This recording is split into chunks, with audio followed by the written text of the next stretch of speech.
اگر یہ تفسیر تم مانو گے کہ اللہ غیب بتانے میں بخیل نہیں، اللہ غیب بتانے میں بخیل نہیں، تو اس سے علم غیب انبیاء ثابت ہوگا، کیونکہ جب اللہ غیب بتانے میں بخیل نہیں تو انبیاء ہی کو تو بتایا ہوگا۔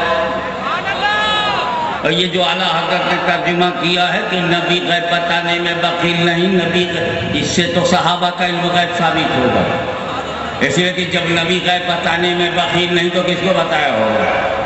صحابہ ہی کو بتایا ہوگا۔ نبی غیب بتانے میں بخیل نہیں، اسی لیے وہ عمر جو آج بت کو نہیں پہچان پاتے تھے، وہ عمر جو بت کو نہیں پہچان پاتے تھے، وہ ایمان کے بعد مسجد نبوی میں کھڑے ہو کر سینکڑوں میل دور کافر کو پہچان رہے ہیں اور اسلامی لشکر کو گائیڈ کر رہے ہیں۔ یا ساریہ الجبل، او ساریہ پہاڑ، ساریہ پہاڑ۔ حضرت ساریہ سینکڑوں میل دور پہچان لے کی کفار امیر المومنین حضرت عمر کی آواز ہے۔ دیکھا پہاڑ کی طرف، کافروں کے رنگتے ہوئے سائے دکھائی پڑے۔ کافروں کی پلاننگ یہ تھی کہ آگے جاؤ، پیچھے سے گھوم کے پیچھے سے ایسا مارو کہ گاجر مولی کی طرح کاٹ دو۔ حضرت عمر مسجد نبوی میں خطبہ دیتے وقت یہ منظر، جب مسجد نبوی میں ہے اور منظر دیکھ کے کہا اے ساریہ پہاڑ، اے ساریہ پہاڑ، دے رہے تھے خطبہ، نمازیوں کو سمجھا رہے تھے، وہاں گئے ساریہ پہاڑ ہے، ساریہ پہاڑ۔ اور حضرت ساریہ وہاں پہچان گئے فاروق اعظم ہے تو پہاڑ کی طرف مڑ گئے اور انہوں نے اپنا میمنہ و میسرہ بدل دیا، قلب پہ حملہ کیا، کافروں کے ٹکڑے ٹکڑے ہو گئے اور مسلمانوں کو فتح نصیب ہوئی۔ ارے ہمیں پوچھتے رہ گئے حضرت عمر اتنی دور کیا کہا بشر، کہا یہ میرا بشر نہیں دیکھ رہا، یہ میرے نبی کی نظر، نبی کی نظر۔ اچھا ہی بتاؤ، جب حضرت عمر نے کہا تھا یا ساریۃ الجبل، سنا کس نے؟ ساریہ نے، حضرت دو نے سنا، دو نے سنا جب حضرت عمر نے یہ بات کی یا ساریۃ الجبل۔ ایک تو مسجد نبوی میں جو ان کے قدموں میں تھے، اور ایک ساریہ جو سینکڑوں میل دور، یہ جو بیچ میں آبادی تھی اس نے نہیں سنا۔ تو دو ہی سنتے ہیں، یا تو نبی جس کو پکارے وہ سنتا ہے، یا تو نبی کے قدموں میں ہو۔ یہ جو بیچ میں آبادی ہے، اب اگر یہ کہے ہم نہیں سنتے، ہم نہیں سنتے، ہم نہیں سنتے، ہم سمجھ جائیں گے یہ نبی کا مخاطب بھی نہیں، یہ نبی کے قدموں میں نہیں، یہ بیچ میں جھول رہا ہے۔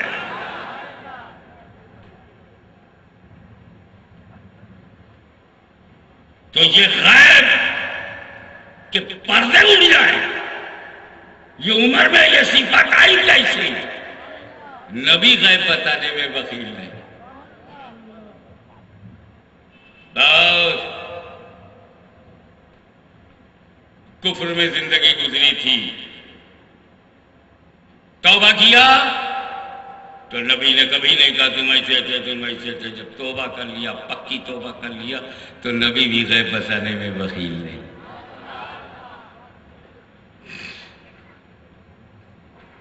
ہوا تھے اللہ۔ ایک مثال دوں گا اسی غیب بتانے میں بخیل نہیں کی طبیعت خوش ہو جائے۔ واقعی یہی میرا نبی بڑا سخی ہے۔ ابو جہل مٹھی میں کنکری لے کے رسول کے پاس آیا اور پوچھا بتاؤ میری مٹھی میں کیا ہے؟ نبی ہو تو بتاؤ، نبی ہو تو بتاؤ، if you are prophet tell me what is in my hand۔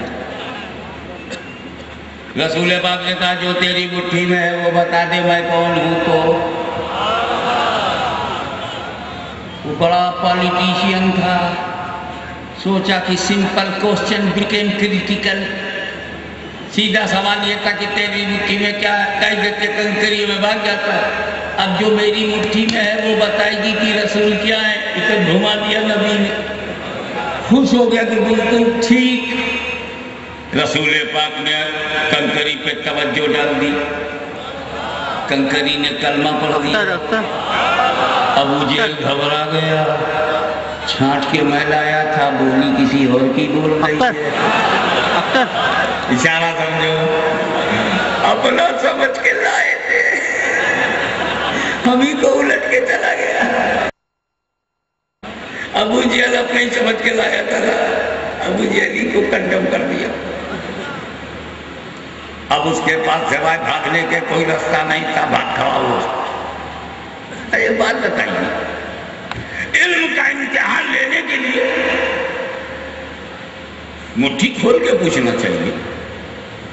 کاجمی میاں جب جوہری سے پوچھیں گے تو مٹھی کھول کے پوچھیں گے، عالم سے پوچھیں گے تو مٹھی کھول کے پوچھیں گے، جب کسی پہاڑ پتھر کے پہچاننے والے سے پوچھیں گے تو مٹھی کھول کے پوچھیں گے، لیکن جب نبی سے پوچھیں گے تو ڈھک کے پوچھیں گے، چھپا کے پوچھیں گے، غیب میں پوچھیں گے، کیونکہ دیکھ کر بتانا یہ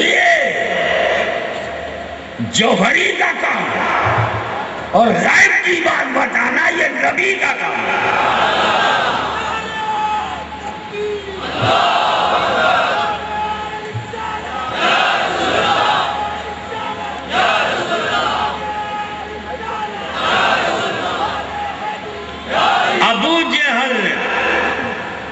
ابو جہل نے میرے رسول کو نبی نہیں مانا،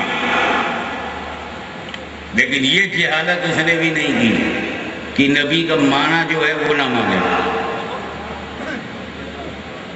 توجہ چاہوں گا، اس کا جھگڑا یہ تھا کہ محمد صلی اللہ علیہ وسلم کو اس نے نبی نہیں مانا، مگر یہ جانتا تھا کہ جو نبی ہوگا وہ ڈھکی بات جانے گا، جو نبی ہوگا وہ چھپی بات جانے گا، جو نبی ہوگا وہ پردے کی بات جانے گا، جو نبی ہوگا وہ مخفی بات جانے گا، اسی لیے چھپا کے پوچھ رہا ہے، بتاؤ میری مٹھی میں کیا ہے؟ اور رسول پاک نے بھی اشارہ کر دیا کہ جو تیری مٹھی میں ہے وہ بتائے گی میں کون ہوں، یعنی رسول نے اشارہ کر دیا ابو جہل تیری مٹھی خالی نہیں، خالی نہیں ہے، اور وہ بتائے گی میں کون ہوں۔ تو سمجھ جاتا کہ جس پیغمبر کو یہ پتا ہے کہ مٹھی خالی نہیں ہے، اس پیغمبر کو پھر یہ معلوم ہوگا کس چیز سے بھری ہے، لیکن خدا جب دین لیتا ہے تو عقلیں چھین لیتا ہے۔ بولا ٹھیک ہے، کنکری نے کلمہ پڑھ دیا، کنکری نے کلمہ پڑھ دیا، بول پڑی، بول پڑی، ایک بات بتا، یہ عجیب معاملہ ہے، سمجھ کے باہر ہے، بڑا اعتباری معاملہ۔ دیکھو ایک بکس میں میں نے چڑیا بند کر دیا، بتایا نہیں کہ یہ کون سی چڑیا ہے، ایک پرندے کو میں نے بند کر دیا، تالا لگا دیا اور مجمع کو بلایا، بتاؤ بکس میں کون ہے، کوا ہے،